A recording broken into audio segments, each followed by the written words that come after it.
Hello, and welcome to the CDO Magazine interview series. I'm Diane Saucier, Financial Services Director at Pure Storage, and we're partnering with CDO Magazine, MIT CDO IQ, and the International Society of Chief Data Officers in a series of interviews. And today I have the pleasure of talking with Nate Murray, CDO of Fifth Third Bank. Thanks for joining us, Nate. Sure, happy to be here. Thank you. How important are things like data literacy and data democracy in your organization? And aside from cross-pollination, like how do you drive that as a strategy within the organization and get buy-in? I think it was a strategy a couple years ago to kind of create the spark that slowly made its way into a giant bin of dynamite that we hope to explode. But honestly, it's less about strategy and more about a cultural movement. Yeah. I mentioned earlier, the more you can build this into the expectations of people's jobs, doesn't matter what your job is, like you have something to do with data, you're using a laptop, you are interacting with data.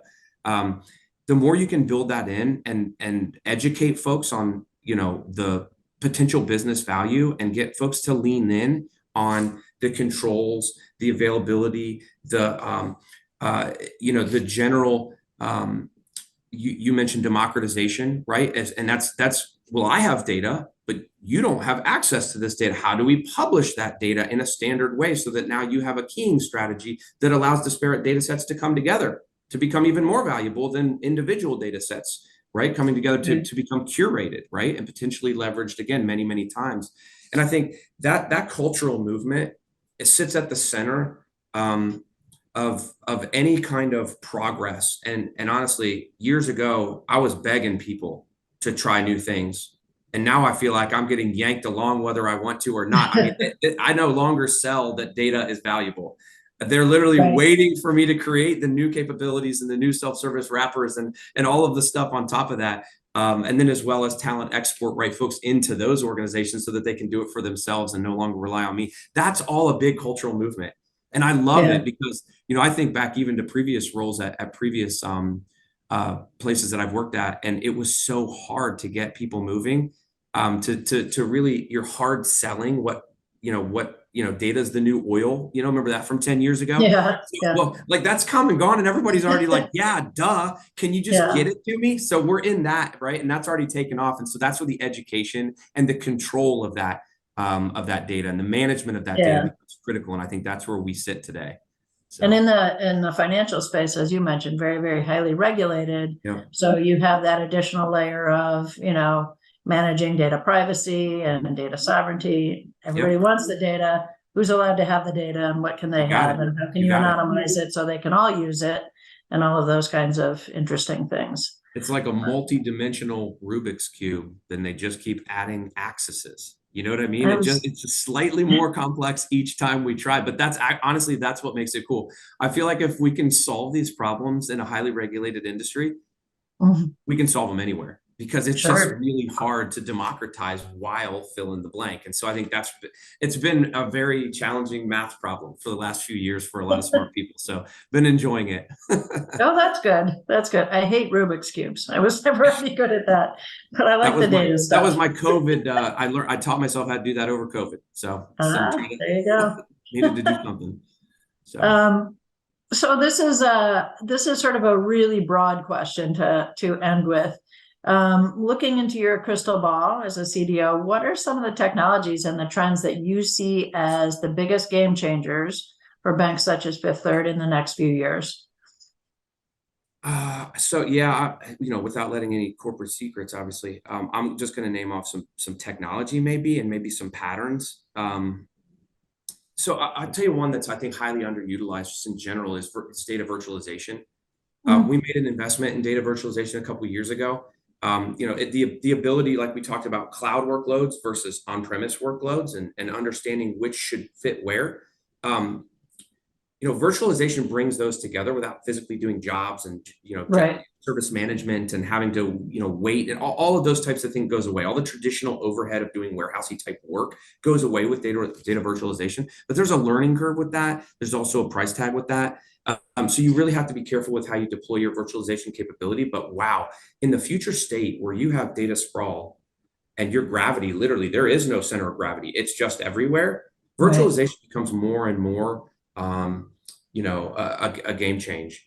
And then I'd say, pattern wise, streaming data and event driven architecture, they continue to set the pace for, for user experience. Nightly batch is not going to cut it for a user, right? You swipe a credit card, you can't wait till tomorrow to see what your balance is. That's not going to work, right? So the ability to, if anybody can run Kafka on-prem, more power to them. It's a very difficult thing to do, or to try to run Hadoop on premise. I mean, it could be, millions of dollars and security experts, and it's so hard to do. So getting comfortable with leveraging cloud-based native services that exist, whether you use Azure, GCP, or AWS, they all have native services that make this stuff really easy. The challenge becomes wrapping all that stuff, like we talked about, in the controls and the capabilities to make sure that it's done at the right level of security with the right level of access. And I think, it becomes a talent gap, frankly, where you want to do all this cool new stuff, but like none of the best and brightest want to come work for a bank. You're like, dude, I'll work anywhere but a bank. Now, that's where I kind of flipped it on its ear, and I was like, man, this is where it's like really hard to do, but it's actually really fun because the math problem is just harder. And I think those are the types of things, as you start to leverage native services, the trends of what are going to open up to the highly regulated industries through folks who have figured out how to run platform as a service and SaaS as a service, Snowflake, EMR, Redshift, all of the big data landing zones. Those will become more and more norm. And I think that brings with it so much more opportunity to effectively manage cost, effectively manage speed to market, effectively manage experimentation, right? I mean, how hard is it to get a new schema in a warehouse that the CTO team has to build for you because you don't have access, that maybe is on a mainframe? That takes forever versus standing up, new, an experimentation landing zone and stub in some spoof data and start to rapidly iterate through and then show it to a business partner and say, is this what you had in mind? And that take 2 days, not 3 weeks to get the infra, then start working, right? So you think about the speed that can be unlocked in working in that paradigm, but just the need for those controls and security sitting around it is so much more important. There's probably a million more. I'll just leave you with those two. Those are the two billion. I'm sure Gartner's got a whole thing to download on the top 10 trends for data and CDOs in 2023. I haven't read that yet, so there's probably a whole bunch, but I'll give you those two to start out with. So no, I love that. That's great. That's perfect. Thank you. So thank you so much, Nate Murray, for joining me today. Please visit cdomagazine.tech for additional interviews. It was great talking to you today. Thanks. Thanks, Dan. Have a good day.